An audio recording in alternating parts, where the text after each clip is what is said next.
సార్వత్రిక ఎన్నికల కోసం ప్రజలను ఆకర్షించే విధంగా వినూత్న రీతిలో విజయవాడలో పోలింగ్ కేంద్రాలను ఏర్పాటు చేశారు.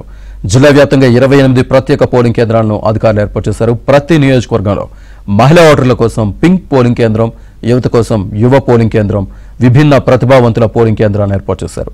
విజయవాడ పశ్చిమ నియోజకవర్గంలోని పోలింగ్ స్టేషన్ 149లో మోడల్ పోలింగ్ స్టేషన్ ఏర్పాటు చేశారు. విజయవాడలో మోడల్ పోలింగ్ స్టేషన్లకు సంబంధించి మరింత సమాచారాన్ని మా ప్రతినిధి లీలా అందిస్తారు.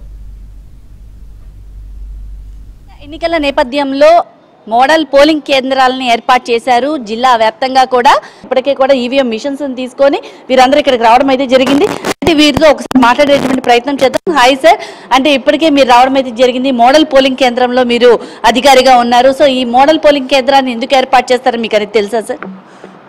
మోడల్ పోలింగ్ కేంద్రము పోలింగ్ ఎలా వేయాలి, ఏ విధంగా వేయాలి, ఎలా పోలింగ్ను మనము ఓటుని ఎలా వినియోగించుకోవాలి, ఈ విధమైనటువంటి ఆలోచనలతో మోడల్ పోలింగ్ కేంద్రము ఏర్పాటు చేస్తారు.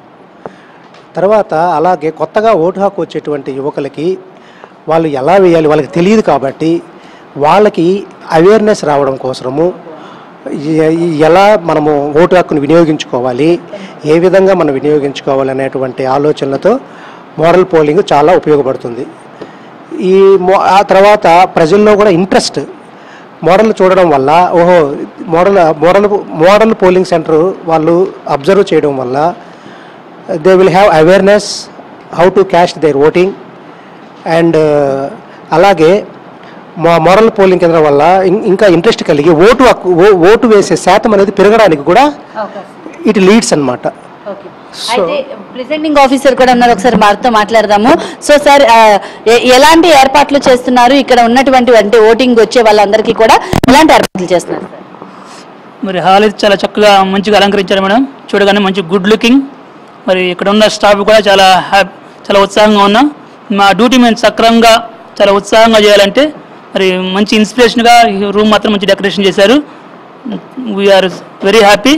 మరి వచ్చేవాళ్ళు కూడా చాలా ప్రశాంతంగా ఎలాంటి కన్ఫ్యూజన్ లేకుండా మరి సక్రమంగా వేయడానికి మంచి ఆహ్లాదకరమైన వాతావరణాన్ని ఇక్కడ సృష్టించారు. ఇక్కడ మీరు ఏ విధిని నిర్వహిస్తున్నారు? ఇక్కడ ఓటర్ లిస్టులో ప్రతి పేజ్లోనూ ఎంతమంది మెయిల్ ఉన్నారు కౌంటు, ఫీమేల్ కౌంటు, అట్లాగే డిలీటెడ్ ఓట్స్ ఏంటి అనేది ముందుగా మేము చెక్ చేసుకుంటున్నాం మేడం. మేడం మీరేం చేస్తూ ఉంటారు మేడం? నేను ఇక్కడ అసిస్టెంట్ ప్రిసైడింగ్ ఆఫీసర్ మేడం. వచ్చే ప్రతి ఒక్క ఓటర్ దగ్గర కూడా వాళ్ళు తీసుకొచ్చేటువంటి ఐడి చెక్ చేసి వాళ్ళకి ఓటు ఇవ్వడం జరుగుతుంది. మరి ఈ ఎన్నికల అనేవి చాలా దీంట్లో పార్టిసిపేట్ చేయడం అన్నది మా అదృష్టంగా భావిస్తున్నాం. మరి ఓటు హక్కు అనేది ప్రతి ఒక్కళ్ళు కూడా వినియోగించుకోవాలి. ఇదేంటంటే రాబోయే 5 సంవత్సరాలలో కూడా మరి మన రాష్ట్రాన్ని కానీ మన దేశాన్ని కానీ పరిపాలించేటటువంటి వాళ్ళని ఎన్నుకునేటటువంటి అవకాశం మన చేతిలోనే ఉంది. అది మనం చాలా ప్రతి ఒక్కళ్ళు కూడా తమ యొక్క బాధ్యతగా భావించి వాళ్ళ యొక్క ఓటుని వాళ్ళు వినియోగించుకోవాలి. మరి కొత్తగా ఓటు వచ్చినటువంటి వాళ్ళకు కూడా మరి మా మోడల్ పోలింగ్ స్టేషన్ వల్ల చూసి వాళ్ళు కూడా చాలా ఇంట్రెస్ట్ కలుగుతుంది. ఇట్లా ఉండటం వల్ల కూడా వాళ్ళు కూడా నెక్స్ట్ టైం కూడా మేము ఓటు వినియోగించుకోవాలి అనేటువంటి ఇంట్రెస్ట్ వాళ్ళలో కలుగుతుంది. మరి మోడల్ పోలింగ్ స్టేషన్ బాగున్నది, ఇక్కడ ఫెసిలిటీస్ అన్నీ కూడా బాగున్నాయి.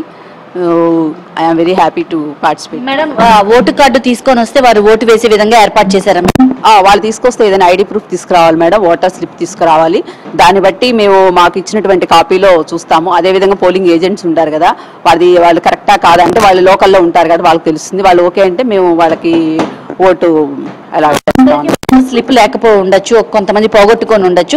సో వారికి ఎటువంటి పోయినా కూడా మేడం అప్పటికప్పుడు వాళ్ళు మనకి ఒక లింక్ ఇచ్చారు మేడం, దాని ద్వారా కూడా వాళ్ళు వాటర్ స్లిప్ తీసుకోవచ్చు. అది కూడా ఆ ఫెసిలిటీ కూడా అరేంజ్ చేశారు. ఒకవేళ తీసుకురాపోయినా సరే ఇక్కడ కూడా వచ్చేటటువంటి అవకాశం కూడా వాళ్ళకు. మాక్ ఓటింగ్ అనేది కూడా జరుగుతుంది సార్. మీకు రేపొద్దున మాక్ ఓటింగ్ జరుగుతుంది? అవును, తప్పనిసరి మేడం. 5 గంటల నుంచి 7 గంటల లోపల మాక్ పోలింగ్ నిర్వహిస్తాం. తప్పనిసరిగా 7 గంటలకి ఓటింగ్ స్టార్ట్ అవుతుంది. అయితే మాక్ ఓటింగ్ కూడా స్టార్ట్ అవుతుంది. ఎందుకంటే అసలు అంటే మిషన్స్ పనిచేస్తున్నాయా లేదా, ఏ వరకు పనిచేస్తున్నాయో, ఆ మిషన్ తప్పు చూపిస్తుందా రైట్ చూపిస్తుందా అనేది వెరిఫికేషన్ అనేది కూడా రేపు మార్నింగ్ 5 గంటల నుంచి వీరందరూ కూడా చేయడం అయితే జరుగుతుంది. ఎక్కడ ఎటువంటి అవకతవకలు లేకోకుండా కరెక్ట్ గా పోలింగ్ ఓటింగ్ జరిగే విధంగా అయితే మాత్రం మేము చూసుకుంటామని అయితే మాత్రం ఇక్కడ ఉన్నటువంటి ప్రెసిడింగ్ ఆఫీసర్స్ కూడా చెప్తున్నారు. కెమెరా పర్సన్ సాయితో లీలా, ఏబీ ఆంధ్రజ్యోతి, విజయవాడ.